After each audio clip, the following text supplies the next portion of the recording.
Jack Turner pulled into his driveway at 1 in the morning, headlights sweeping across the siding of the house he'd built his life in.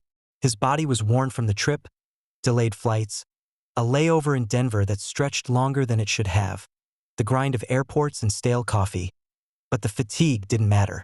He had come home 2 days earlier than planned, a secret decision he'd made the moment the seminar wrapped sooner than expected. He hadn't told Claire. After weeks of sensing something hollow in her voice over the phone, he wanted to walk through that front door, wrap her in his arms, and remind her what they still had. But as soon as he killed the engine, that quiet optimism faltered. The garage door gaped open, yawning like a careless wound, and the spot where Claire's sedan should have been was empty. Jack's hand lingered on the keys, staring at the bare concrete. A cold edge cut through the warm vision he'd carried all the way from the airport. He stepped out, gravel crunching beneath his boots. The neighborhood was asleep. No porch lights, no cars moving, only the hum of a far-off street lamp. His house sat in silence, too still, too dark. Claire wasn't one to leave doors open, let alone the garage. Jack tried to push back the gnawing thought that had surfaced, forcing himself to rationalize. Maybe she'd run out to the pharmacy. Maybe she was staying with her sister. Maybe. Still, his chest tightened. He dragged his bag inside, pushing the front door open with a careful hand. The familiar scent of the house, wood polish, lavender detergent, faint coffee grounds, was there, but it carried no warmth tonight. Every room was dark, untouched, the kind of silence that didn't belong to a home with someone waiting inside. He set the bag down and listened. Nothing. Jack climbed the stairs slowly, boots heavy on each step, as if the house itself were testing his resolve. Their bedroom door stood half shut, shadows spilling through the crack. He pushed it open and found the bed made, pillows still stacked neatly, sheets untouched. He let out a breath through his nose, not relief but confirmation. She wasn't here. His jaw worked, teeth grinding softly. For weeks, he'd felt the distance creeping in. The shorter calls, the excuses, the way she avoided his eyes when they video chatted. He'd told himself it was stressful. Everyone went through lulls. He'd believed coming home early would erase those doubts, give them both a chance to reset. But now, standing in the dark of their empty bedroom, the lie of that hope pressed down like weight on his shoulders. Jack walked back downstairs, each step measured, slow. He checked the kitchen, the living room, the back patio, no signs of life. The clock over the stove blinked 1:07 a.m., the seconds dragging. He poured himself a glass of water, hand steady though his stomach turned. He wasn't a man prone to panic. He'd spent his life working through problems with his hands, with his back, with his stubborn refusal to quit. But this wasn't a problem that could be hammered or fixed with tools. This was something different. He sat at the table, staring at the phone in his hand. Part of him wanted to call her right then, demanding an answer. But another part, the colder, angrier part, told him to wait, to think, to see this for what it was. Surprises cut both ways. He had wanted to come home and surprise Claire with love. Instead, he had walked into a silence that felt more like abandonment. Jack leaned back in his chair, the old wood creaking under his weight, and let the thought settle. She wasn't where she said she'd be. Whatever story she had ready, he would test it soon enough.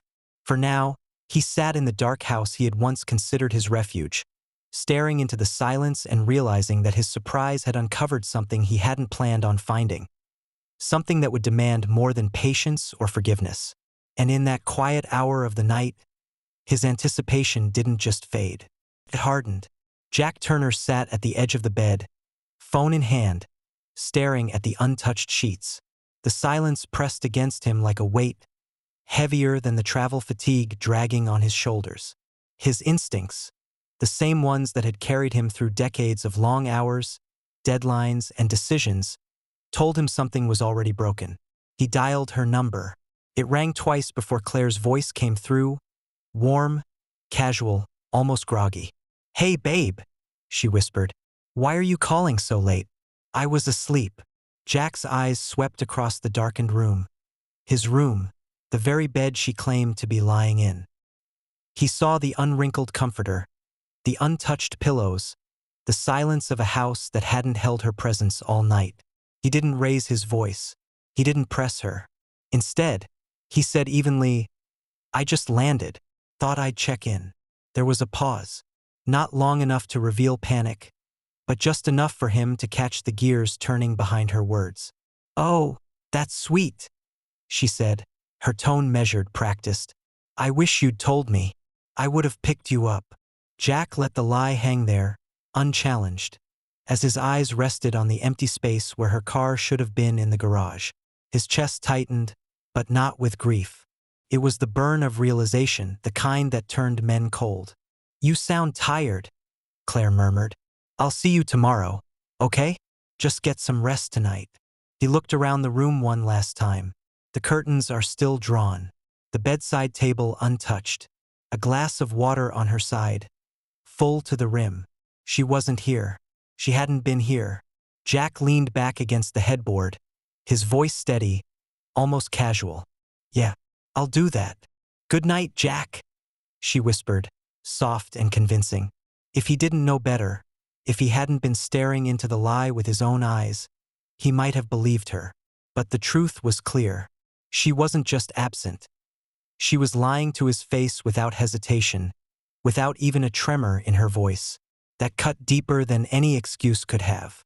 He ended the call without another word, setting the phone on the nightstand with slow precision. He sat in the dark, his hand resting on his knee, his jaw set. The room seemed smaller now, not a place of rest but a stage where betrayal had spoken through silence. Jack wasn't the type to jump to conclusions. He'd built his life on work, discipline, and patience. But there wasn't doubt. This was a fact. The woman he'd trusted more than anyone had looked him in the eye, through the distance of a phone line, and lied as easily as breathing. He thought of all the years behind them, the vacations, the house projects, the promises whispered late at night when life felt unshakable. And now, here he was, alone in their bedroom, realizing that trust could be broken in the space of a single lie. For a moment, he let the anger rise. It burned hot, demanding release, daring him to slam the door, to call her back, to scream at the walls. But Jack wasn't built for theatrics. He wasn't about to give her the satisfaction of seeing him unravel. Instead, he stood. He walked through the darkened house, steady steps echoing off hardwood floors. He checked the locks on the doors, the windows, moving through his home not like a defeated man but like a soldier preparing his ground. His mind wasn't asking why anymore. It was calculating what came next. Because if she could lie like that, so smoothly, so effortlessly, it meant the truth was worse than he had ever allowed himself to imagine. Back in the kitchen, he poured himself another glass of water. His reflection in the window looked older, sharper, harder than it had before his flight. The kind of man who'd buried foolish hope and traded it for resolve. Jack set the glass down, palms flat on the counter, and let out one slow breath. He wasn't going to chase her down tonight. He wasn't going to rage into the phone or beg for honesty she'd never give. No, he would let her dig the hole deeper, let her believe her lies still held power. Because tomorrow, when the mask finally cracked, he would be ready. And as Jack shut off the kitchen light and headed back upstairs, his anger didn't roar. It simmered, quiet, steady, and waiting. The kind of anger that built walls, drew maps, and sharpened knives. He didn't need her truth tonight. He already had it. Jack Turner woke at dawn, though he'd barely slept.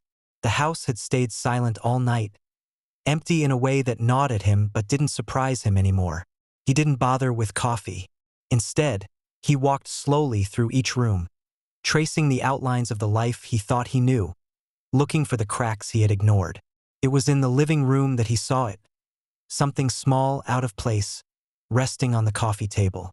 A gold watch, heavy and gaudy, gleaming faintly in the morning light that crept through the blinds. Jack frozen. He knew that watch. Everyone did. Derek Coleman, Claire's boss, wore it like a badge of status. Flashy, polished, engraved with some Latin phrase he'd bragged about at a company dinner once. Derek loved showing it off. Jack remembered the way he'd slid his sleeve back to flash it at every chance. the smug grin that came with it. Now it sat on Jack's coffee table. In Jack's house. He stepped closer, eyes locked on the thing as if it were a weapon left behind.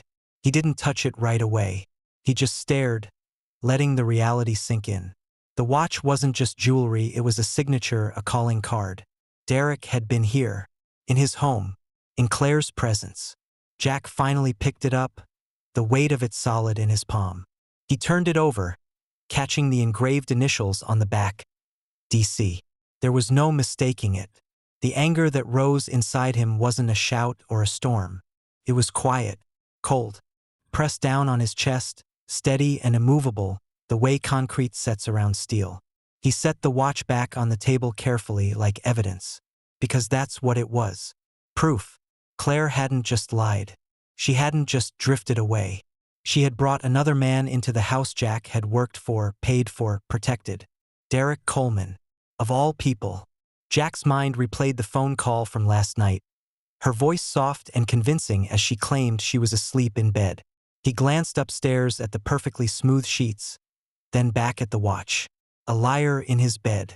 A trespasser in his home. He didn't pace. He didn't punch the wall.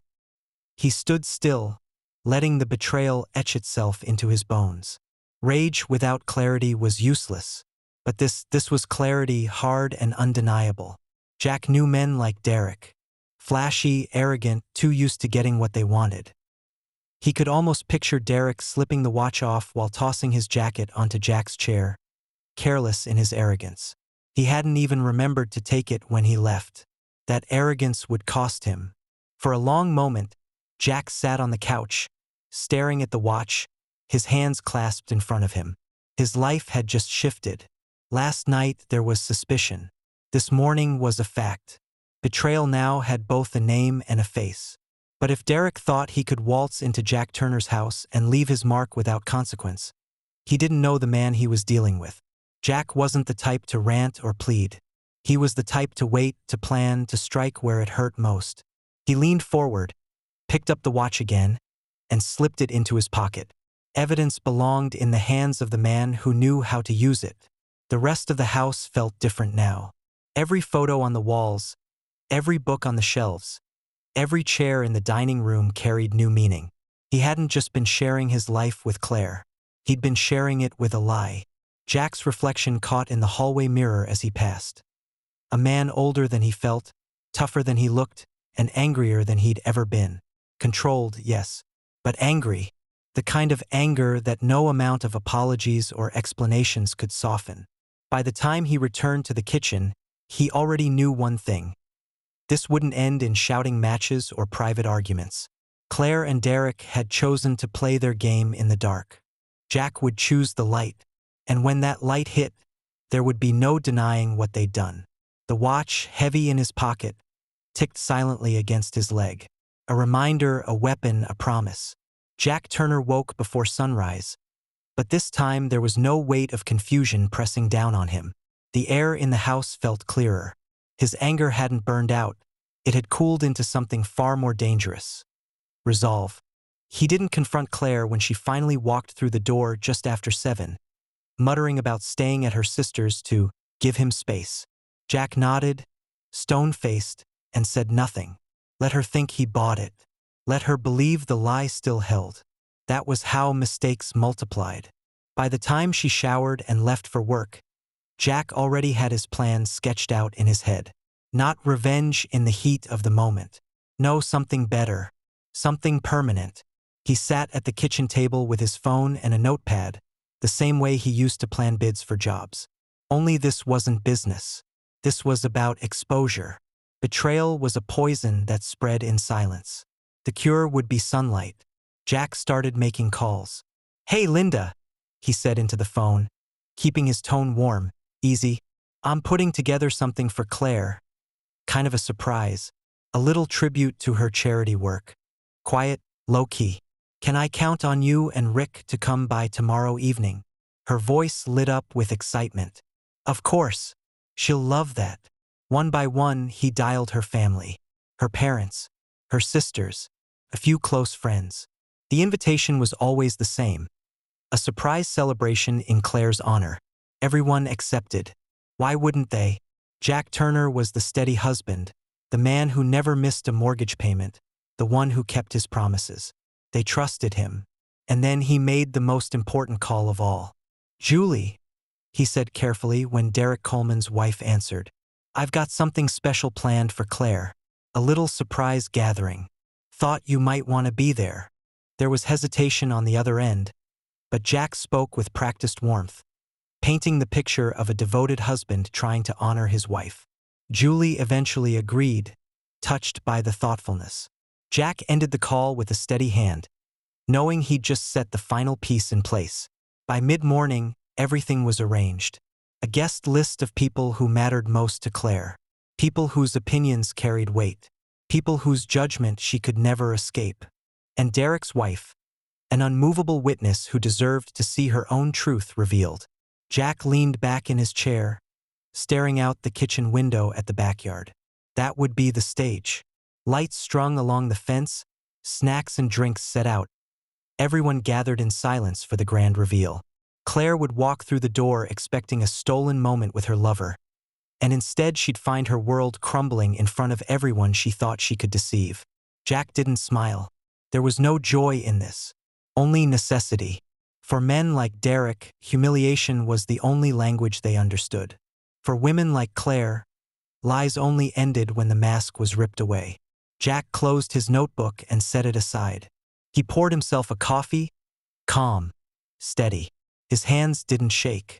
His voice hadn't cracked on a single call. He wasn't planning an argument or a shouting match. He was building something far more devastating. A stage, an audience, a truth too heavy to bury. And when the curtain lifted tomorrow evening, silence would do the work for him. By late afternoon, Jack Turner had transformed his backyard into something that looked innocent on the surface. To anyone else, it was just a man preparing a quiet gathering.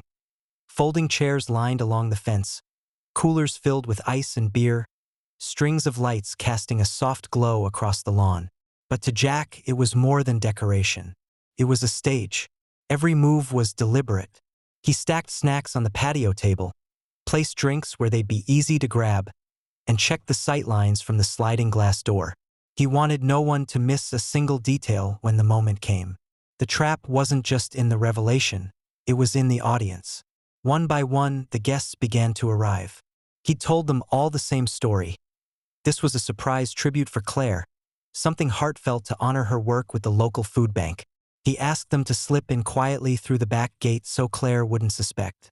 People were eager to oblige. Everyone loved a surprise party. Her parents arrived first, her mother carrying a tray of homemade cookies, her father shaking Jack's hand with that firm grip men of his generation still carried like a badge. "This is a fine thing you're doing," her father said with a nod. Jack only replied, "She deserves it."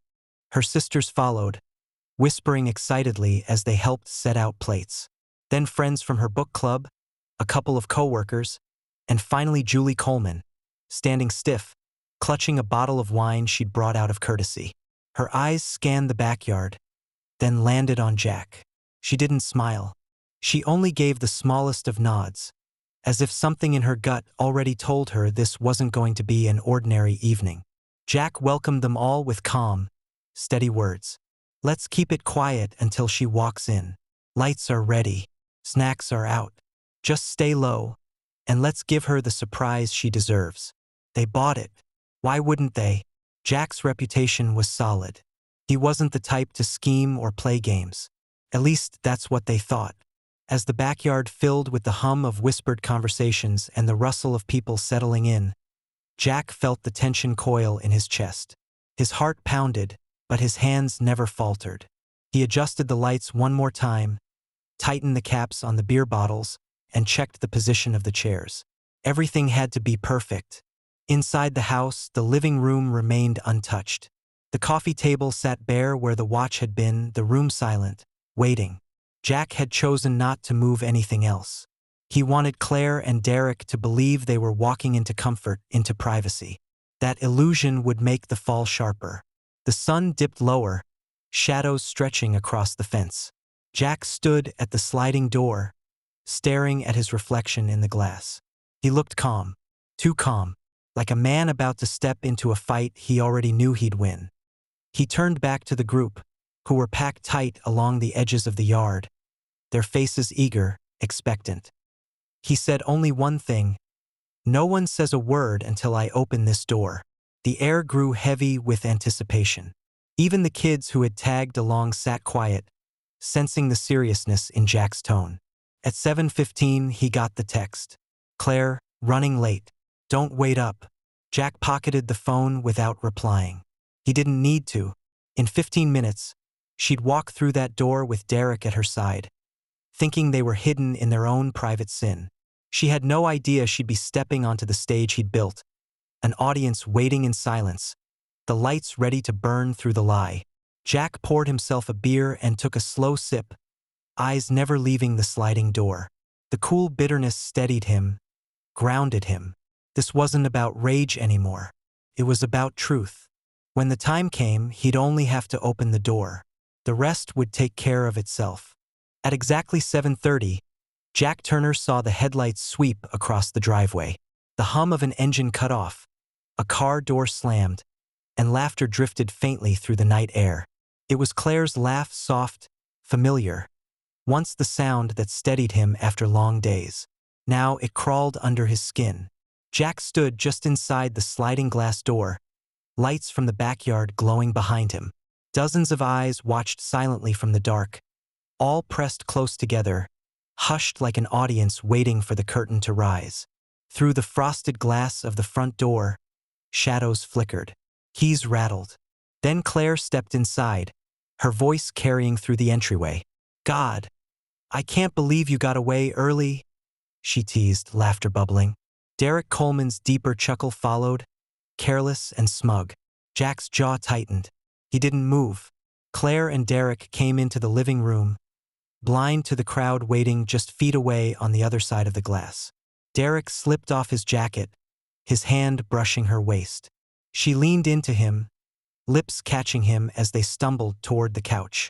Jack let them get close, close enough for the audience outside to see everything clearly. Derek's hand slid down her side, Claire's laughter turning into a quiet gasp. That was when Jack moved. He placed his palm on the cool handle of the sliding door and, without a word, pulled it wide open. The sound of it rolling along the track sliced through the moment like a blade. Claire's head whipped around. Derek froze, his lips still half an inch from hers. And then they saw it. The backyard, glowing with lights, filled with faces. Her parents, her sisters, her friends, co-workers, and, front and center, Julie Coleman, staring with wide, furious eyes at her husband. The silence lasted only a heartbeat. Then it erupted. Julie's voice cracked the air first. "Derek!" Her scream carried rage and heartbreak in equal measure, cutting straight through the yard. Claire's mother gasped, hands flying to her mouth. Her father's face hardened like stone. Her sisters stood frozen, mouths open, unable to speak. Claire stumbled back, color draining from her face. "Jack! This isn't." But Jack didn't speak. He didn't need to. He stepped aside, giving the crowd a clear view of the scene they had just walked in on. Derek, shirt half open, watch missing from his wrist. Claire, hair tousled, lips still wet from the kiss that hadn't finished. The betrayal didn't need explaining. It was naked in front of everyone. Julie shoved her way through the group, storming into the house. She slapped Derek hard across the face, the sound echoing louder than her scream. "You brought her into our homes?" "Into his home." Tears streaked her face, but her fury didn't waver. Derek stammered, hands up, but no words came out. Claire turned to Jack, desperate. "This isn't what it looks like. Please, just let me." Jack's eyes locked on hers, unflinching, cold. He didn't raise his voice. He didn't argue. He let the silence cut deeper than any words could. Behind her, the crowd murmured, some shaking their heads, others pulling out phones. Every second stretched like an eternity, the weight of judgment crushing her from all sides. For Claire, there was nowhere to run. For Derek, no excuse to hide behind. Jack finally stepped forward, close enough that Claire flinched at the steel in his stare. He didn't touch her. He didn't even raise a hand. He simply let the truth stand naked in the space between them, in front of everyone who had once believed in her. The moment had arrived exactly as he'd planned. Not with rage, not with chaos, but with precision.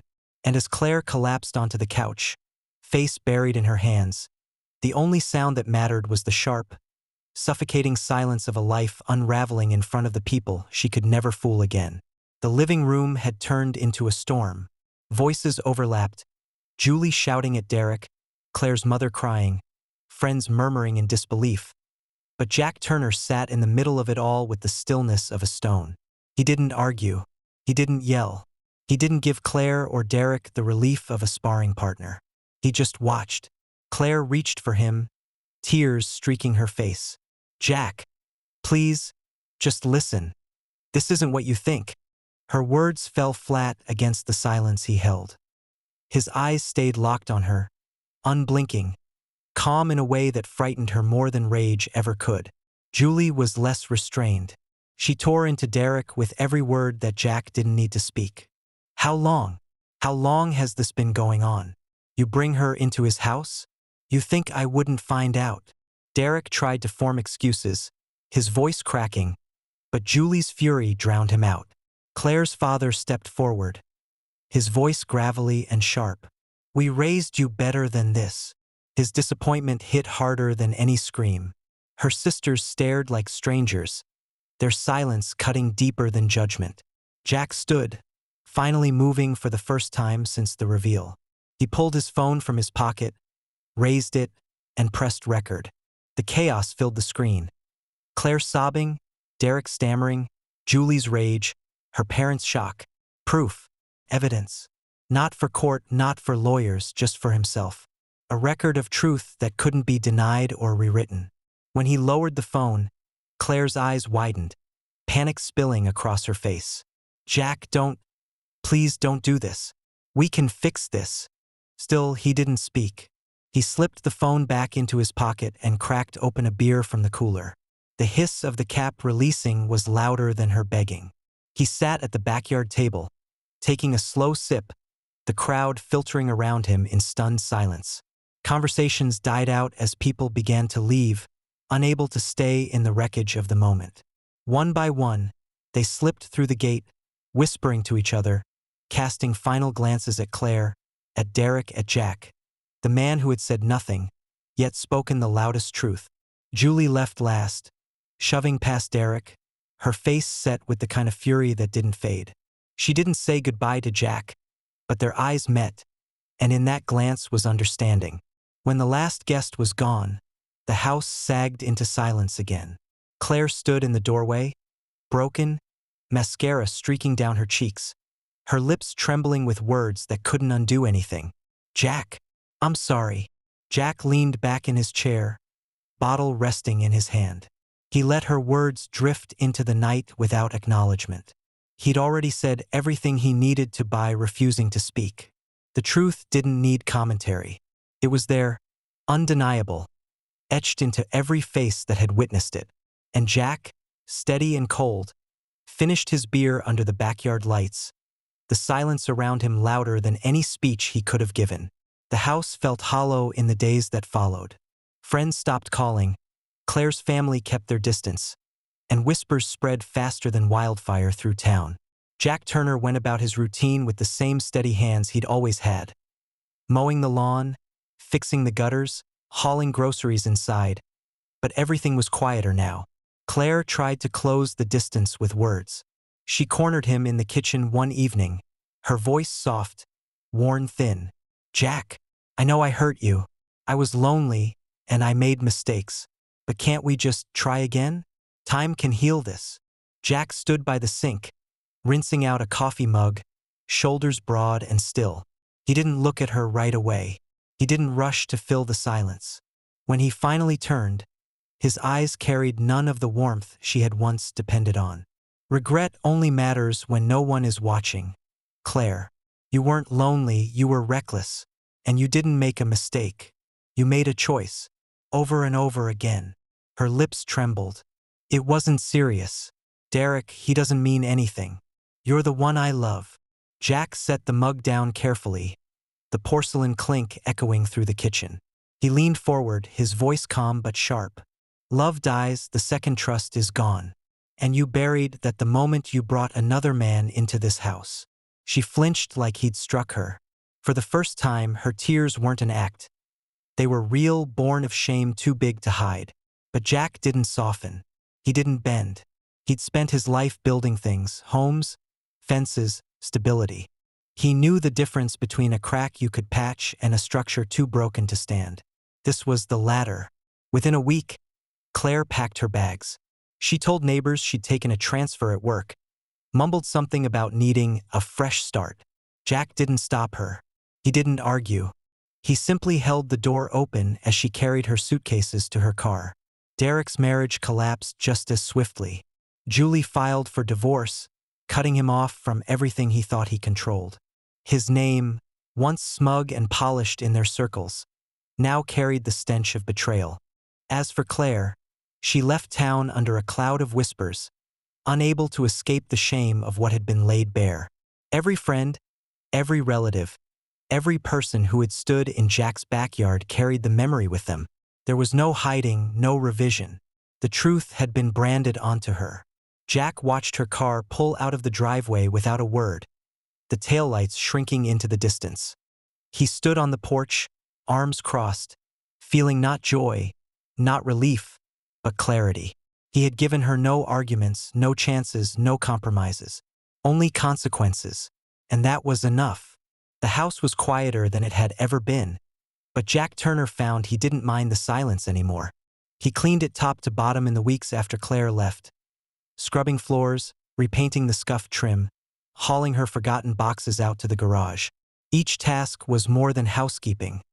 It was reclamation. The home no longer carried the weight of betrayal. It was his again. He reconnected with old friends he hadn't seen in years, meeting them for fishing trips and Sunday barbecues. At first, they tread lightly, unsure how to approach the man who had lived through public betrayal. But Jack made it simple. He didn't complain, didn't wallow. He cracked a beer, told a joke, and proved by his presence alone that he hadn't been broken.